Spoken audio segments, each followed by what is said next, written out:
వలసల పర్వం కొనసాగుతోంది. నందికొట్కూరు మాజీ ఎమ్మెల్యే లబ్బి వెంకటస్వామి, గురు రాఘవేంద్ర సంస్థల చైర్మన్ దస్తగిరి రెడ్డి వైఎస్ఆర్సీపీలో చేరారు. వైఎస్ జగన్ వీరికి పార్టీ కండువాను కప్పి సాదరంగా ఆహ్వానించారు. చంద్రబాబు నియంతృత్వ పోకడలకు పోతున్నారని లబ్బి వెంకటస్వామి తెలిపారు.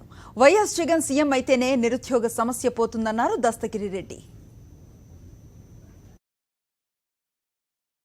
దళితులు బడుగు బలహీన వర్గాలను ఏ విధంగా రాజకీయంగా అణగదొక్కుతున్నారో చంద్రబాబు నాయుడు గారి నేతృత్వంలో ఏ విధంగా వారి యొక్క నియంతృత్వ పోగడ ఈరోజు రాష్ట్రంలో జరుగుతున్న అన్నదానికి నిదర్శనం నేను.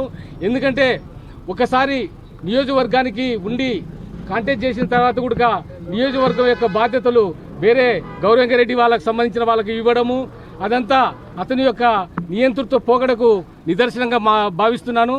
ఈరోజు జగన్మోహన్ రెడ్డి గారి నేతృత్వంలో పనిచేయడం అంటే ఈరోజు నేను నా కుటుంబంలో నేను చేరి ఈరోజు జగన్మోహన్ రెడ్డి గారి నాయకత్వంలో నేను పనిచేసి జగన్మోహన్ రెడ్డి గారిని ముఖ్యమంత్రి చేసేంత వరకు త్రికరణ శుద్ధితో నేను పనిచేస్తానని కూడా నేను ఈ సందర్భంగా తెలియజేస్తున్నాను.